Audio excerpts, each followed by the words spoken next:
In today's wrap-up, the Prime Minister of Armenia, Nikol Pashinyan, issued a statement on the appointment of the Chief of the General Staff of the Armed Forces, which states that Artak Davtyan has been appointed as the new army chief by law. Lieutenant General Artak Davtyan made a statement in which he notes that the situation created after the statement of the leadership of the armed forces calling for the PM's resignation has been resolved. The armed forces of Armenia have the constitutional status of being under the control of the government and under civilian control.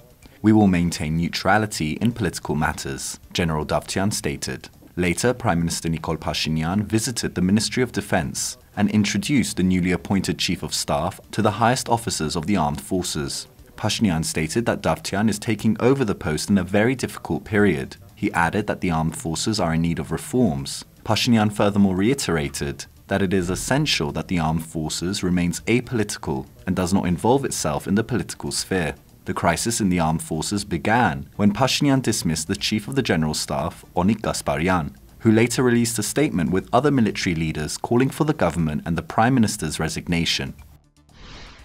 In our studio, Anahit Gevorkian spoke to CivilNet. Anahit is determined to help a village raise funds to repair its music school. The school teaches music to children from the surrounding villages as well. But in its current condition, where rainwater seeps through the roof, this may not last. The description of the YouTube interview includes the details of how to donate.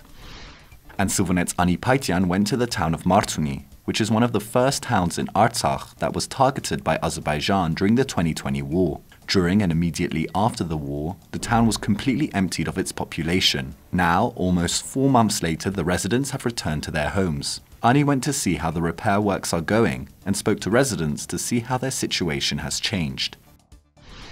Political analyst Eric Hakopian unpacks the announcement in Armenia that parliamentary elections will take place on June 20th, and what this means for the government, business magnate Gagik Tsarukyan, the Homeland Salvation Movement, and the country in general.